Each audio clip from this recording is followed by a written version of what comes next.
Good morning dear student. Navprabhat channel में आपका स्वागत है। हम लेके आए हैं यूपी टेट की मैथ की क्लास। मैथ की क्लास में पहला चैप्टर है संख्या पद्धति। संख्याएं दो प्रकार की होती हैं, वास्तविक संख्या और काल्पनिक संख्या। वास्तविक संख्या वह संख्या है जो नंबर लाइन पे हम स्थानांतरित कर सकते हैं। काल्पनिक संख्या वह संख्या है जो नंबर लाइन पे हम अंकित नहीं कर सकते हैं। नंबर लाइन मतलब कि ग्राफ जैसे 0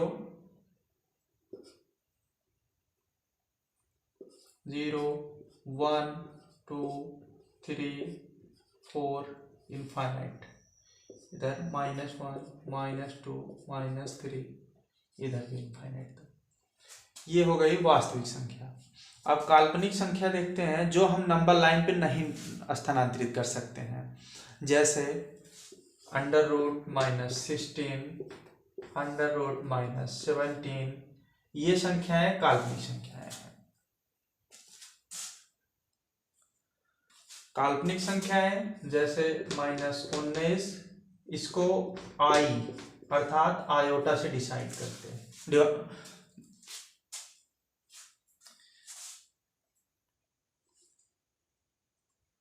अब हम देखते हैं प्राकृतिक संख्याएं और पूर्ण संख्याएं। प्राकृतिक संख्या क्या है? सभी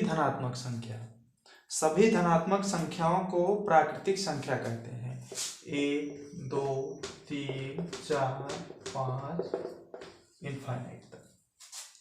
पूर्ण संख्याएं क्या होती हैं? 0 से लेके इनफाइनाइट तक। 0 1 2 3 इनफाइनाइट तक। 0 से लेकर इनफाइनाइट तक की संख्याओं को पूर्ण संख्या कहते हैं। 1 से लेकर इनफाइनाइट तक की संख्याओं को प्राकृतिक संख्या कहते हैं। अब आगे आता है पूर्णांक संख्याएं। पूर्णांक संख्याएं वे संख्याएं होती हैं जो नंबर लाइन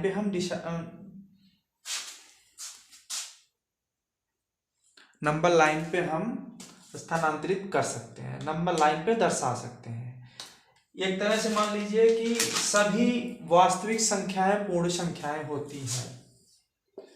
0 1 2 3 4 इनफाइनाइट, 1 2 3 4 इनफाइनाइट, -1 -2 -3।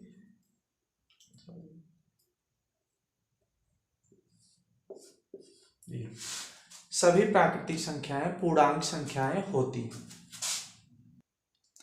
इसके बाद हम देखते हैं अभाज्य संख्या जिनके दो गुणनखंड बनते हैं उसे अभाज्य संख्या कहते हैं। जैसे 2 का गुणनखंड होगा 2 × 1, अभाज्य संख्या है। 3 का गुणनखंड होगा 3 × 1, अभाज्य संख्या। एक तरह से ये भी मान लीजिए कि अभाज्य संख्या एक खुद से कटती है और एक से कटती है। इसके अलावा कोई भी नंबर से नहीं कट सकती। 5 7 11। और ये सबसे इंपॉर्टेंट है कि सबसे छोटी अभाज्य संख्या 2 है। इसमें लोग कंफ्यूज होते हैं, इसको याद रखना है कि सबसे छोटी अभाज्य संख्या 2 होती है।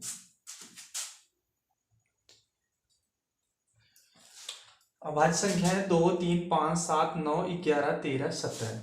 और परीक्षाओं में पूछा जाता है 1 से 30 के बीच अभाज्य संख्याएं कितनी हैं? 1 से 30 के बीच अभाज्य संख्याएं होती हैं 10।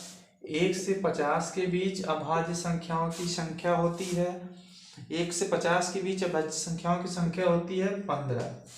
ठीक। और 51 से 100 के बीच अभाज्य संख्याओं की संख्या होती है 10।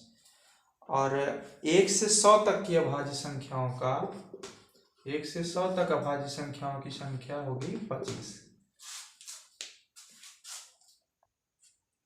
अभाज्य संख्याओं में सिर्फ 2 गुणनखंड हो सकते हैं, मैक्सिमम 2 गुणनखंड हो सकते हैं। और यहीं पे अब देखते हैं भाज्य संख्याएं। भाज्य संख्याओं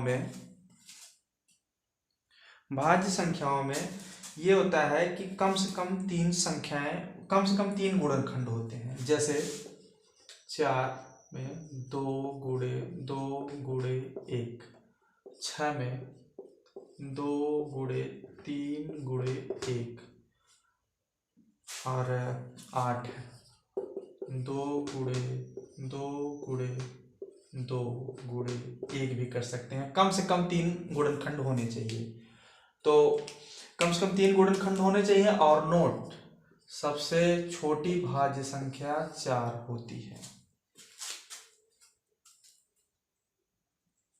अगला है सम संख्या और विषम संख्या।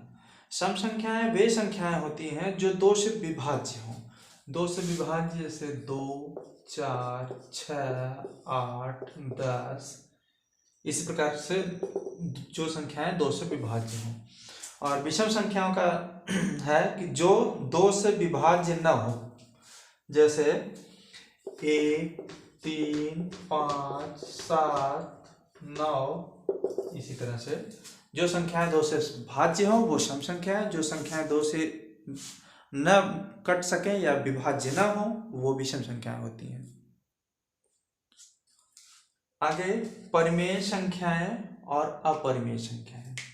परिमेय संख्याएं वे संख्याएं होती हैं जो P/Q के रूप में दर्शाई जा सके, जहां Q का मान 0 नहीं होना चाहिए। जैसे 1 को बटे 1 लिख सकते हैं, और 2 है तो उसका भी बटे 1 लिख सकते हैं। और अब देखते हैं अपरिमेय संख्या। जो संख्याएं P/Q के रूप में नहीं लिखी जा सकती, जैसे √3, √6, √5।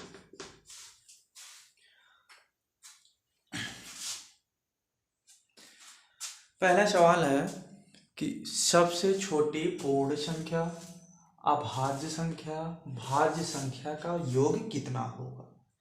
सबसे छोटी पूर्ण संख्या है 0, सबसे छोटी पूर्ण संख्या है 0। अभाज्य संख्या, सबसे छोटी अभाज्य संख्या है 2, सबसे छोटी भाज्य संख्या है 4, इसका योग होगा 6। सबसे छोटी पूर्ण संख्या, अभाज्य संख्या, भाज्य संख्या का योग 6 होगा। अगला सवाल है संख्या 12 से 99 तक, संख्या 12 से 99 तक कितनी अभाज्य संख्या होगी। तो हम क्या करेंगे, 1 से 12 तक पहले ले लेते हैं, फिर 12 से 100 तक ले लेंगे। तो 1 से 12 के बीच और 12 से 100 के बीच, 1 से 100 तक के बीच अभाज्य संख्याएं हैं 25। 1 से 12 के बीच में अभाज्य संख्या है 5। 1, 3, 7, 11, 1, 3, 5, 7, 11, 1, 2, 3, 4, 5। अब 25 में से ये 5 संख्याएं घटा देंगे, आंसर आ जाएगा 20। तो 12 से 100 के बीच अभाज्य संख्याओं की संख्या 20 होगी।